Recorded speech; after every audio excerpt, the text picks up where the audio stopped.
오늘 이 시간에도 말씀 듣는 동안 너무 하나님의 큰 은혜가 전 임하게 될 줄로 믿습니다. 지난 주간에 정말 충격적인 뉴스가 저는 충격이었어요. 한 동네 노인정에서 냉장고에 음료수를 꺼내 마셨는데 6명 중 1명은 죽고 1명은 병원에서 지금 치료 중인 참 깜짝 놀랄 일입니다. 조사해보니까, 부검을 조사해보니까 농약이 검출되어 있어요. 수사를 하다 보니까 거기 함께 모였던 할머니 중에 80이 넘은 할머니였는데 유독 그 할머니만 안 마시고 나머지는 다 마셨다는 거예요. 그래서 그분이 피의자로, 범인으로 지목돼서 지금 수사를 진행 중에 있는데 유력하다, 그런 내용입니다. 야, 참 비참하다. 세상 일이 한 동네에, 적어도 도시라면 모릅니다.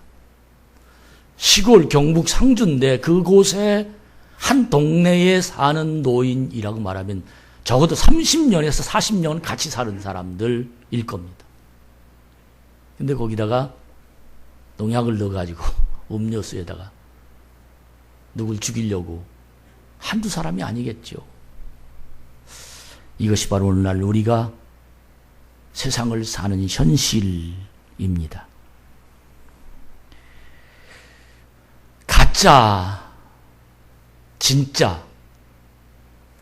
누가 가짜냐? 누가 진짜냐? 누가 믿을 만한 사람이냐? 누가 사랑할 수 있는 사람이냐? 누가 더불어 살 수 있는 사람이냐? 누구에게 마음을 열어놓고 세상을 살 수 있는 사람인가? 계속해서 심야기도회 시간에 교회 성장학교를 강의합니다.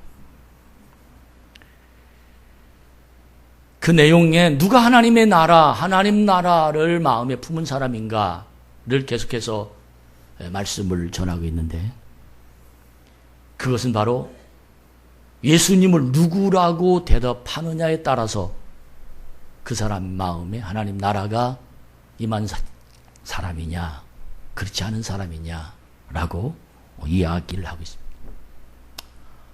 일부 예배 때 교회학교 선생님들을 대상으로, 또 초신자를 대상으로 설교를 하고 있는 중에 제일 첫 과가 신앙은 하나님과 교제부터 시작돼야 된다.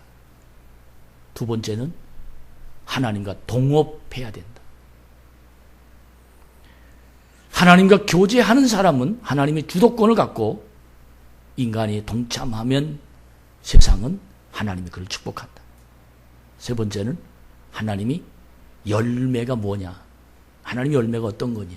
그걸 PLO라고 설명하고 있는데, 하나님의 열매 맺는 사람들은 하나님께 기도하고 기다리며 리슨이라는 하나님 말씀을 듣고, 그리고 오베이라는 순종한다. 그래서 PLO, 그렇게 하나님과 함께 사는 사람들이 정도를 설명하는 그 메시지를 강단에서 계속해서 진행하고 있습니다.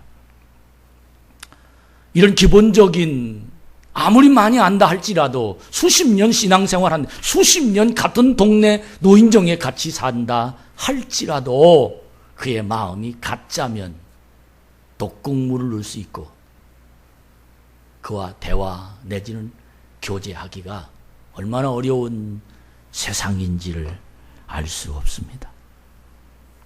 예수님은 너는 나를 누구라고 하느냐 하는 그 질문에 다 모든 사람들이 예수님은 기적을 베푸는 사람입니다. 세례 요한, 엘리야, 에레미야 등등 기적의 사람을 표현하고 있었습니다. 근데 제자인 시몬에게 질문했습니다. 넌 난 누구라고 하느냐? 여러분 예수님이 누구십니까? 여러분에게 예수님이 어떤 분이십니까? 시몬은 주는 그리스도시요 살아계신 하나님의 아들입니다. 이때 예수님이 감동을 먹으면서 시몬이라는 사람을 너무 잘 알기에 분명하게 대답하는데, 분명하게 내가 너에게 얘기하는데 이 대답을 할 수 있는 것은 내가 아니라 하나님 아버지가 너에게 가르쳐 준 거다. 그러면서 대화가 계속되는 말씀을 우리에게 허락해 주고 계십니다. 누가 이렇게 대답할 수 있느냐? 하나님 아버지가 가르쳐 주셔야 하나님 나라가 그 속에 임할 뿐만 아니라 예수님을 올바로 볼 수 있습니다. 주는 그리스도시요 살아계신 하나님의 아들이라고 고백할 수 있는 사람이 가지고 있는 태도와 심정은, 하나님 감사합니다. 하나님이 말씀하시면 저 무엇이든 다 하겠습니다. 저 하나님의 사람입니다. 여기까지 하나님 인도하셨습니다. 앞으로도 하나님 날 인도하실 것입니다. 내 문제 하나님 책임지십니다. 하나님, 저 순종하며 살겠습니다. 이런 주님과 나와 영적인 끊임없는 교류가 오늘 또 주님 나에게 말씀하시려고 오늘 이 말씀을 주시는군요. 이렇게 눈과 눈으로 마주치면서 거짓과 가면과 속에 부글부글거리는 이런 내 모든 것 다 쏟아버리고 백지처럼 날아와서 하나님 감사합니다. 이런 주는 그리스도, 주는 기름 부음 반, 주는 하나님의 왕, 주는 세상을 통치하시는 분, 주님이 나와 함께 하시면 못할 수 모든 일을 다 가능한 분, 그분 앞에서 고개 숙여 거룩한 하나님의 자녀로 세상을 움직일 만한 하나님의 기쁨이 여러분 속에서 일어나게 될 줄로 믿습니다. 저는 하집사님 찬양 부를 때마다 가슴이 떨려요. 제가 한번 하집사님 리사이트를 하는데 한번 가보고 싶어. 거기서도 그렇게 떨릴까? 한번 자리를 한번 바꿔서 한번 내가 디너쇼 하는데 한번 가보려 하다가 못 갔는데, 거기서도 가슴이 떨리면 이건 수상한 거지만 찬양할 때 가슴이 떨리면 목사예요. 여러분, 찬양 속에 하나님 놀라운 성령의 권능으로 주는 그리스도시요 살아계신 하나님의 아버지라고 고백하는 이 자리 속에서 오늘 또 하나님이 나를 위한 원대한 목표가 있다는 사실을 깨닫고 하나님이 주시는 그 목표로 인해서 세상을 거머쥐는 자가 되기를 주의 이름으로 축복합니다. 할렐루야. 살아계신 주 믿으시면 아멘. 살아계신 주, 이 자리 날 보고 계신 주, 이 자리 내 마음을 알고 계신 주, 이 자리 속에 나에게 기쁨을 허락하시는 주, 이 자리 속에 하나님의 능력으로 나를 이끌어 가시는 주, 세상을 내 손에 맡겨서 세상을 이끌어 가시기에 부족함이 없는 전능하신 그 능력, 정말 오늘 이 예배 시간에 하나님이 나를 위한 목표가 있다는 사실을 깨닫는 놀라운 은총이 여러분 속에 임하기를 주의 이름으로 축복합니다. 제가 이번 한 주간 동안 책을 읽었는데 그 책의 저자가 카이 아들먼이라는 사람이 쓴, 그리고 정성묵이라는 사람이 번역한 책인데 Not a fan이라는, 제자냐 팬이냐, 팬이냐 제자냐 하는 그런 내용의 책입니다. 신앙인이라면 아주 가장 중요한 인생에 있어서 질문은 당신 예수님의 제자입니까? 라는 질문에 아멘 이렇게 대답할 수 있는 사람. 옆 사람에게 한번 물어봅시다. 당신 예수님의 제자입니까? 시작.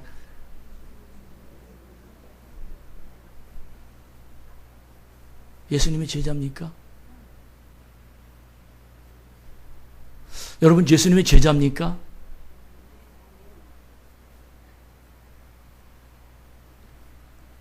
마태복음 7장 21절부터 27절까지에 읽어보면 주여 주여 하는 사람마다 다 천국에 갈 거 아니라고 그랬습니다. 그러면서 어리석은 자와 지혜로운 사람이 집을 짓는 방법을 설명하고 있는데, 어리석은 사람은 모래 위에 집을 짓고 지혜로운 사람은 반석 위에 집을 짓는다. 겉으로 보기에는 모두가 똑같이 멋있는 그런 집이지만 문제는 비바람이, 창수가, 홍수가 밀려올 때는 모래 위에 집을 지으면 반드시 무너진다. 형체조차도 무너집니다. 그러나 반석 위에 집을 지으면 집이 그대로 남는다. 바울은 집을 짓는 비유를 설명하는데 금이나 은이나 동으로 집을 지으는데 불이 났어요. 그러나 금이나 은이나 동으로 집을 지은 집은 그대로 남지만 나무나 집이나 풀로 집을 지으면 불이 나면 다 타고 없어진다. 이 말이 무슨 뜻입니까? 이 자리에 남아있을 사람도 있고 없어질 사람도 있다. 주님 오시면 하나님 나라에 들림받아 하나님 영접할 사람도 있고 그때 못 볼 사람도 있다는 겁니다. 왜 주님이 우리에게 이 말씀을 하셨습니까? 거짓 행동이 증명이 될 때가 있다는 겁니다. 나의 진실한 신앙의 모습이 상급받을 날이 있다는 겁니다. 내가 한 일에 대한 증명이 그날 모두가 다 느껴질 때가 있다는 겁니다. 저는 이 설교를 준비하면서 내 자신에게 수도 없이 질문합니다. 너는 예수님의 제자냐?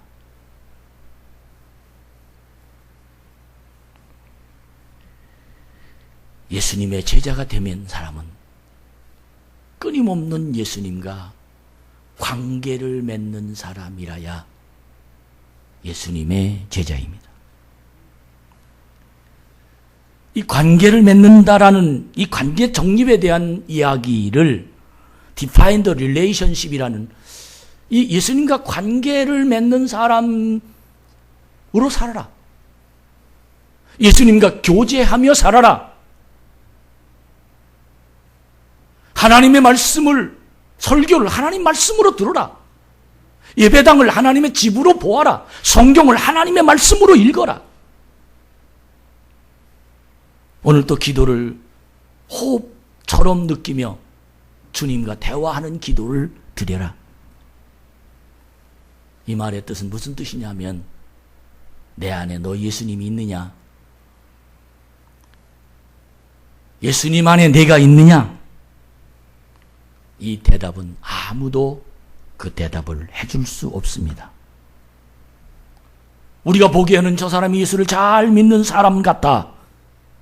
칭찬하고 인정하고 신앙인이라고 그렇게 사랑했지만 그러나 그의 속은 누가 알 수 없습니다.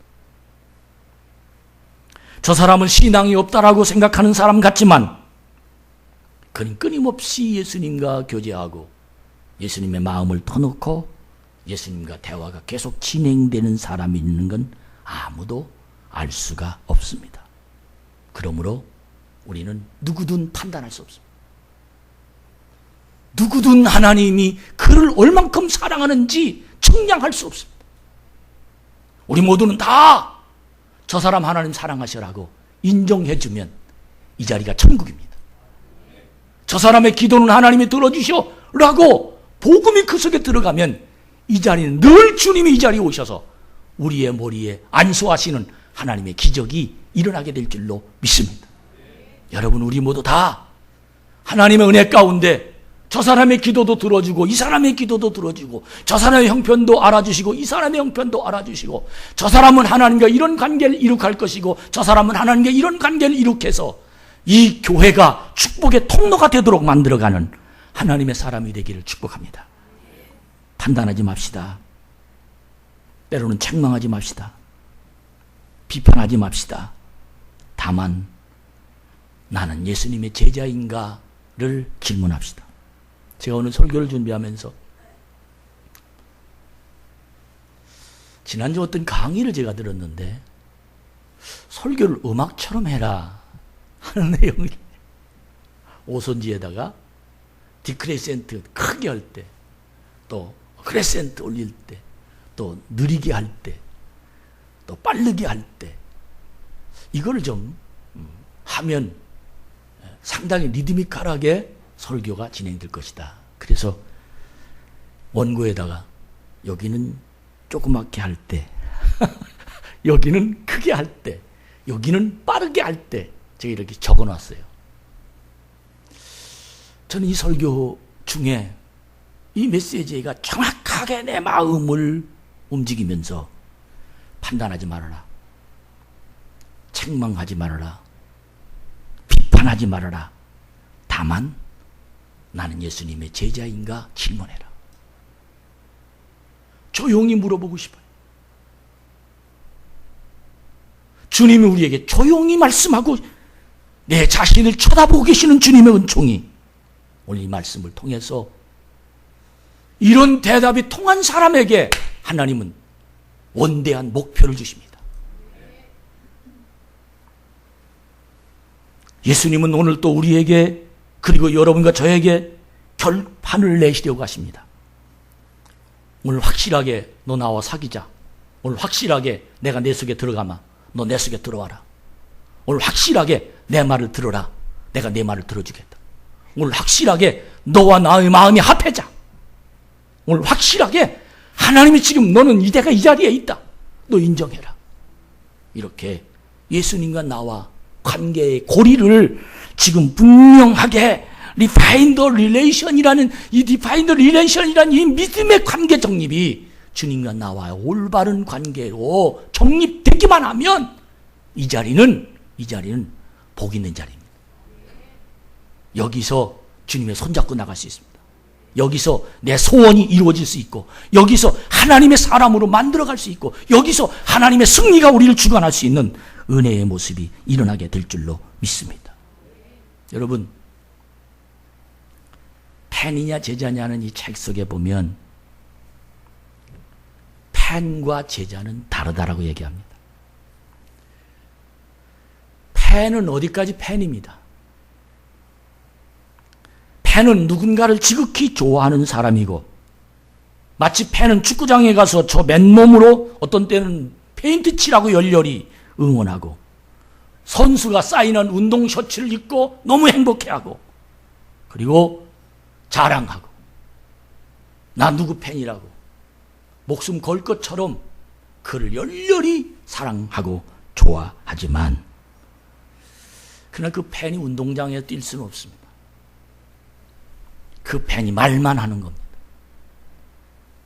팬은 그렇게 좋아하던 팬이 약점을 조금만 보면 한겨울입니다. 싹싹 팬을 바꿔버립니다. 오늘은 여기 누구를 좋아했는데 다음은 누구를 좋아해. 기가 막히게 팬은 어떻게 그렇게 달라지는지 알 수 없습니다. 저는 이 책을 읽으면서 팬이 되면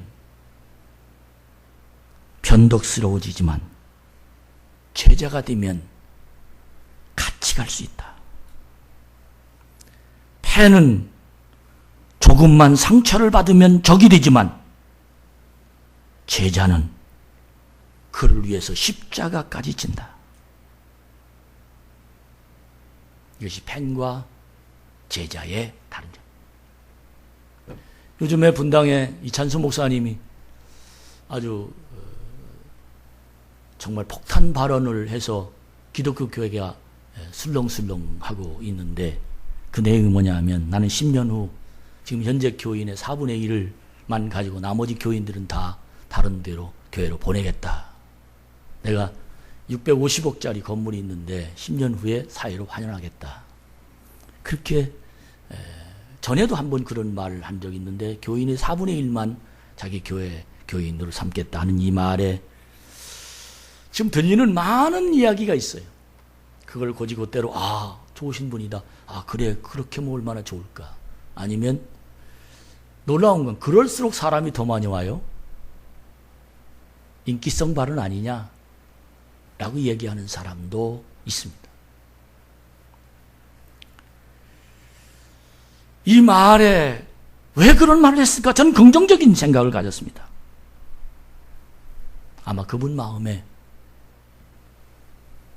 자기가 목회하는 그 교회에 수만 명이 모이는데 여기에 제자가 있을까? 팬이 있을까? 아마 그 질문할 거예요. 큰 교회에 가는 사람들, 그 교회로 몰려간 사람들 대부분 예수 처음 믿은 사람은 안 갔습니다. 작은 교회의 중진들이 거의 그 교회에 갔습니다. 근데 왜 갔느냐?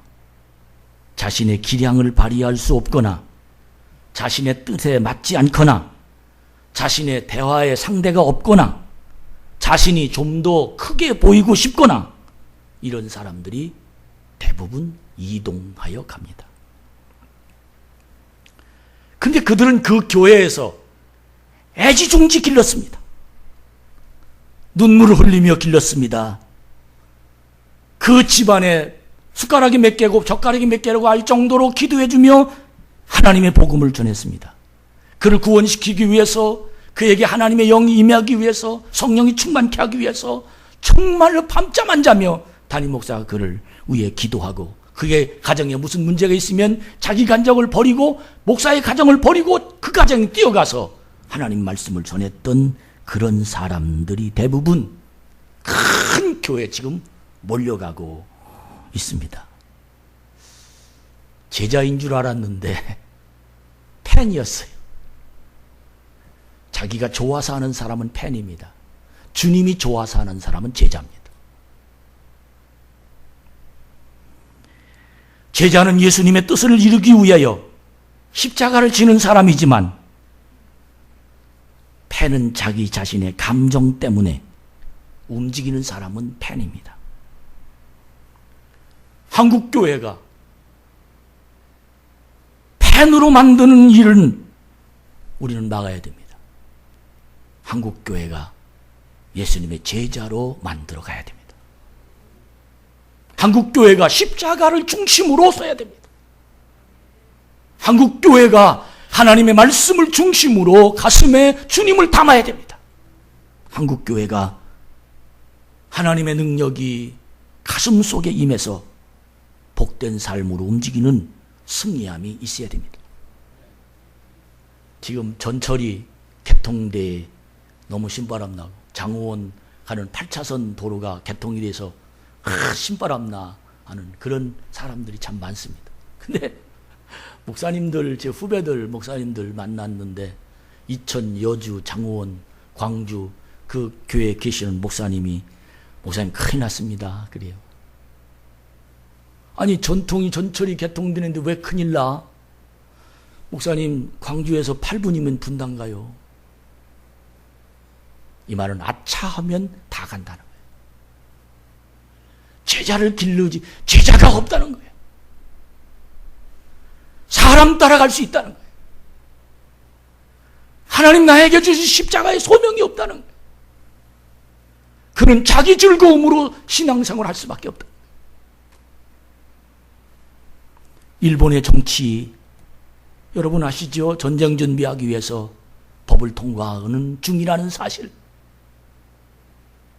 한국의 움직임 패거리 정치, 사람이 좋으면 싫으면 분리되는 이 패거리 정치, 내가 좋으면 함께하고 나쁘면 나가라고 뒤도 안 돌아다보는 쫓아내는 정치판, 의리입니까? 친구입니까? 아니면 어떤 것입니까? 여러분 제자입니까? 복음입니까? 하나님의 믿음입니까?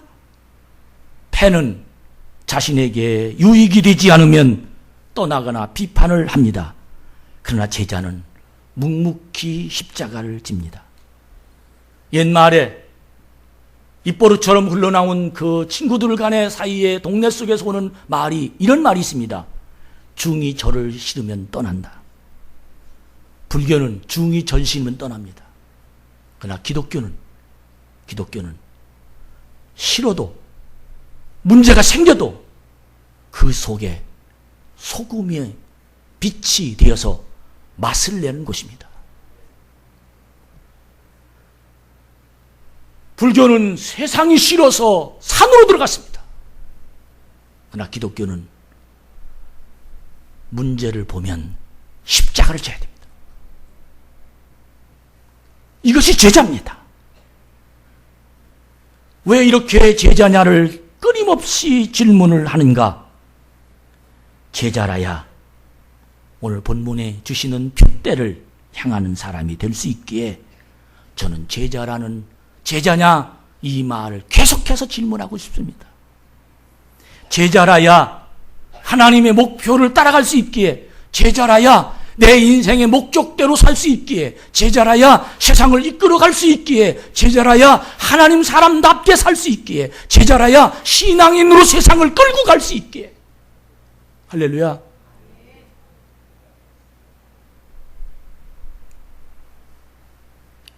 제자라야 하나님께서 나를 위한 계획을 성공시켜 주십니다. 우리 주님은 제자가 되면 나에게 세계를 품고 주님을 대신하는 일들을 맡기고 싶은 심정으로 우리를 기다리고 계십니다.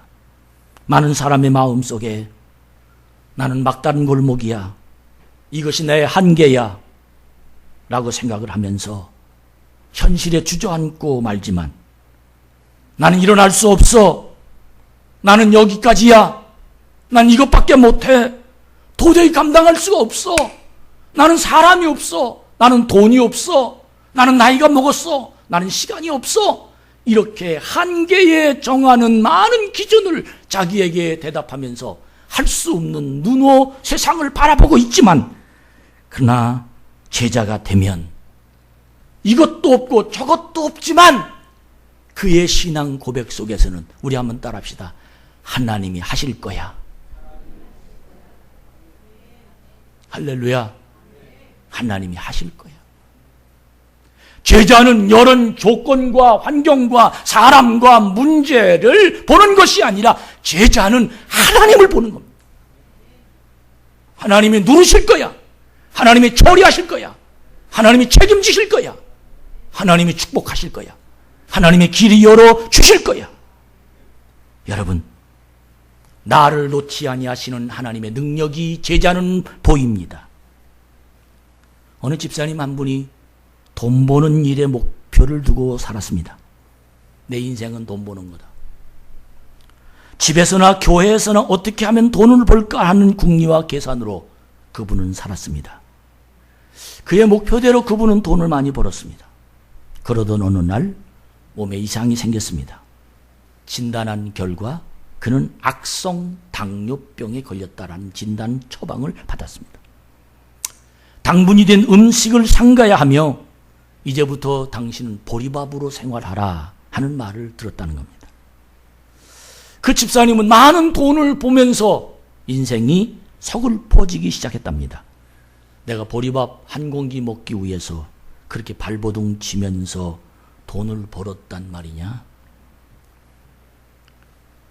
그러면서 그는 교회 앞으로, 십자가 앞으로 나가와서 자기 자신을 되돌아보기 시작했습니다. 하나님, 용서해 주십시오. 믿노라고 하면서도 예수님의 팬이 되었던 자기 자신의 신앙관, 주마등처럼 자기 마음 속에 스쳐 지나가는 많은 일들이 기억이 나며 그는 하염없이 눈물을 쏟아부었습니다. 그리고 마지막 벌떡 일어나면서 이제 저는 제자로 살겠습니다. 이제 저는 주님의 계획대로 살겠습니다.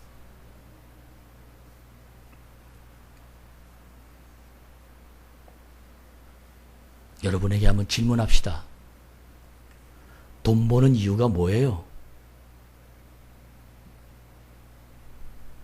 이 질문에 대답하지 않고 돈 벌면 나중에 꼭 이런 사람이 이 사람과 똑같은 대답을 할 수밖에 없습니다. 그 집사님이 주님의 제자가 된다라고 결심하면서 마음속에 느끼고 하나님이 주신 말씀이 그 속에 들리기 시작하면서 그는 행복이 무엇인지를 깨달았습니다. 그렇게 말했습니다. 그 후로 집사님은 감사와 감격이 있었고 마음에는 돈으로 살 수 없는 평안과 행복이 넘쳐났습니다. 더 놀라운 건 그런 기쁨이 넘치니까 악성 당뇨가 사라졌습니다. 예수 그리스도 안에 내가 살고 있다라는 분명한 체험이 그 속에서 자기 자신을 느끼도록 만들었습니다. 여러분, 다시 질문합니다. 돈 버는 이유가 있어야 됩니다.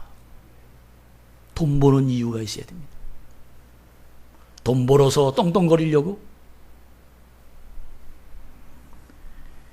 하나님의 계획이 있는 사람이 누굽니까? 돈 버는 이유를 아는 사람, 지금 내가 하고 있는 이유를 아는 사람, 나의 존재감이 무엇인지 아는 사람, 이것을 아는 사람이 바로 예수님의 제자입니다. 오늘 성경은 우리에게 이렇게 설명합니다. 바울이 네가 누구냐? 라고 많은 사람들이 자기 자신을 하나님을 쳐다보면서 설명하는데, 바울이 자기 자신을 사람들 앞에 설명하는 내용을 들어보니까 그들은 감히 바울 앞에서 고개를 들 수 없을 정도로 아주 약한, 아주 무식한 그런 사람들이었습니다. 빌립보 3장 5절에 보면 바울이 내가 8일 만에 할례를 받았다라고 표현했습니다. 이스라엘의 혈통을 가진 사람들은 하나님의 명령대로 8일 만에 할례를 받아야 했습니다. 이방인들이 유대교로 개종할 때도 성인이 되어서 할례를 받았다라고 말합니다. 바울은 이방인들이 개종한 유대인들과는 달랐습니다. 난지 3일 만에 13일 만에 할례를 받았던 이스라엘 민족과도 달랐습니다. 그는 오로지 율법에 정한 대로 8일 만에 부모로부터 할례를 받은 유대인입니다. 누가 바울을 향하여 신분을 말할 수 있습니까? 나는 8일 만에 할례를 받은 사람이라고 자신 있게 얘기합니다. 바울은 나는 이스라엘의 족속이라고 말합니다. 바울은 이스라엘의 족속의 혈통을 가지고 태어난 사람입니다. 이스라엘은 야곱의 천사와 씨름하여 얻은 선택된 언약의 백성임을 의미하며, 족속은 하나님의 통치를 받는 민족으로 하나님과의 약속의 관계를 가지고 있는 거룩한 백성의 개념을 가지고 있는 뜻을 얘기합니다. 바울은 이방인의 개종한 사람이 아닙니다. 순수한 이스라엘 태생으로 하나님의 선택된 백성이 권리와 특권을 소유하고 있습니다. 바울은 베냐민 지파라고 말합니다. 베냐민은 야곱이 가장 사랑했던 나네 라헬의 아들입니다. 역사적으로 볼 때 이스라엘의 첫 번째 왕인 사울이 이 지파였습니다. 하만의 음모에서 이스라엘을 해방시킨 에스더와 모르드게가 이 베냐민 지파였습니다. 또한 베냐민 지파는 왕국이 분열되었을 때 다윗 왕조에 신실하게 충성하였고, 바벨론 포로 때에는 성전 건축을 위해서 유다와 레위 지파와 함께 예루살렘으로 간 그런 지파입니다. 히브리인 중에 히브리인, 바울 자신이 아브라함의 씨로서 이방인의 피가 전혀 섞이지 않았다라는 뜻입니다.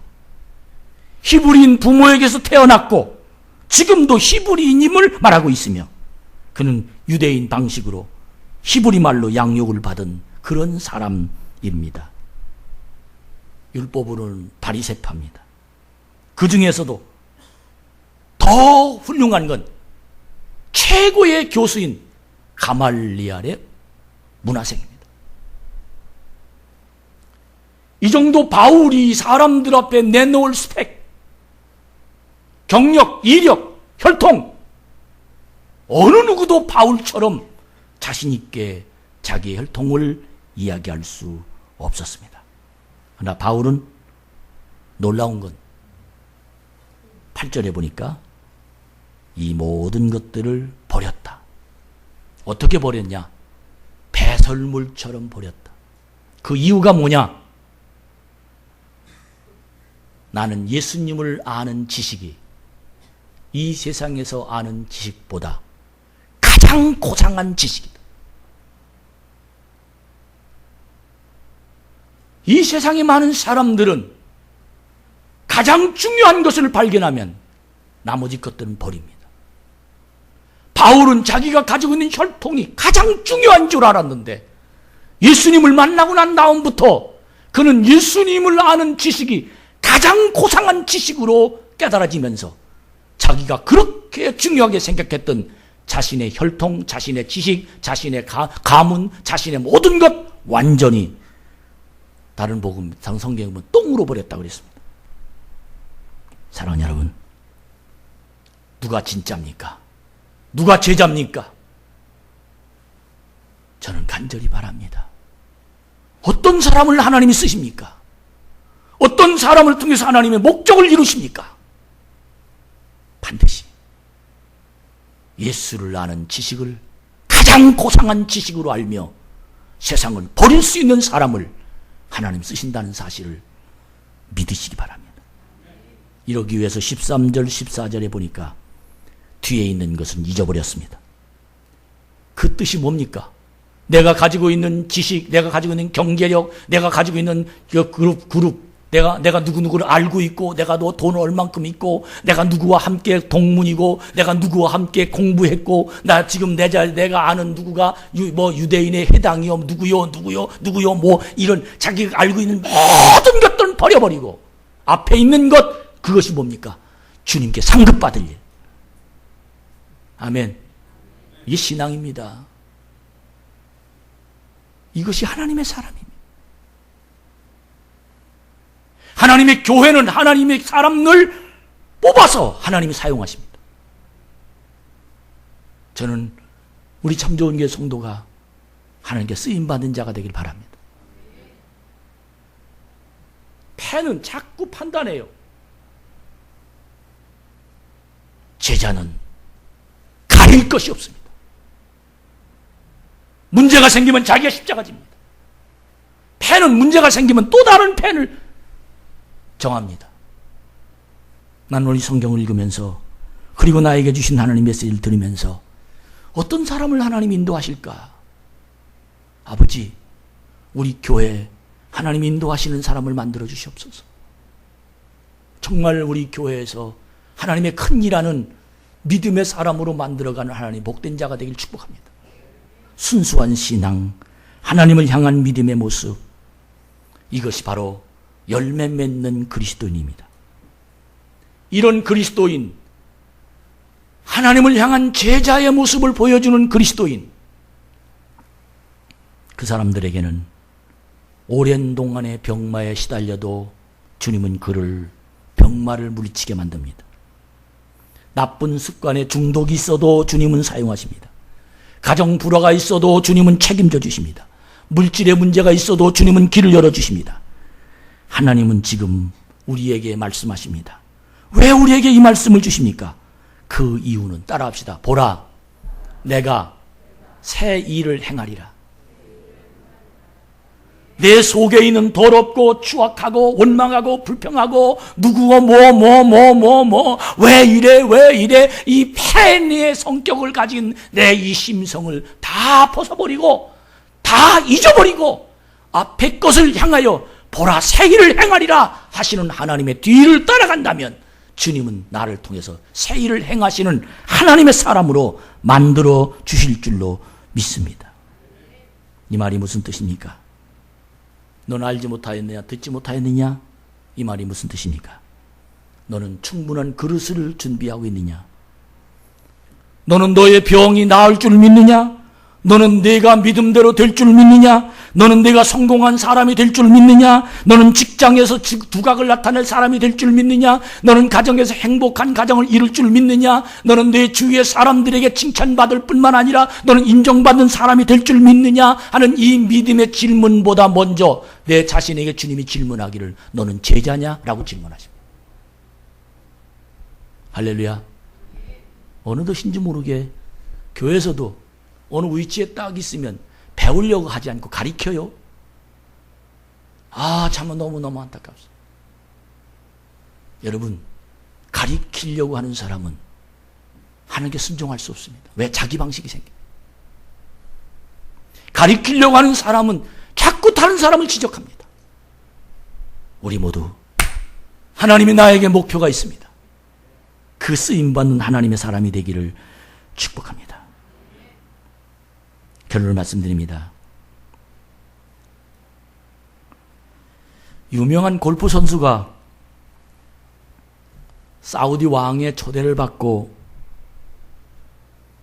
왕가 안에 골프장이 있어서 골프를 쳤는데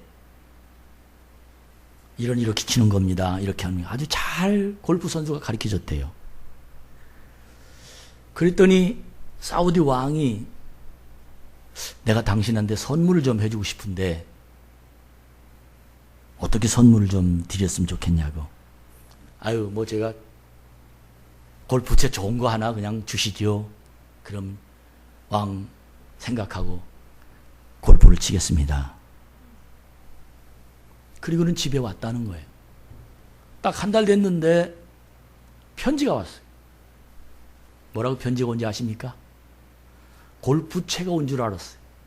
그랬더니 사우디 왕이 내가 당신을 위해서 골프장 하나를 만들어 놨습니다.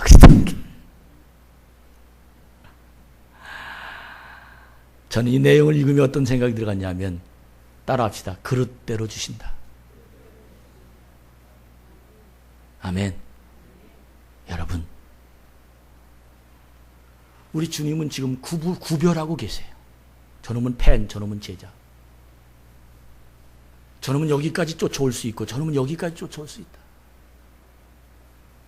난 우리 교회가 정말 골프장이 아니라 나라를 떼줘도 부족함이 없는 믿음의 소유자를 만들어가는 참 좋은 교회가 되길 축복합니다. 우리 모두 이제는 누구 좋아서 누구 때문에 무엇이 이것 때문에 하나님 예배당에 참석하지 말고 예수님이 좋아서 주님이 날 사랑해 주셔서 주여 만 가지 은혜를 받았으니 이런 믿음의 고백으로 하나님의 자녀답게 우리 교회 만들어 갑시다.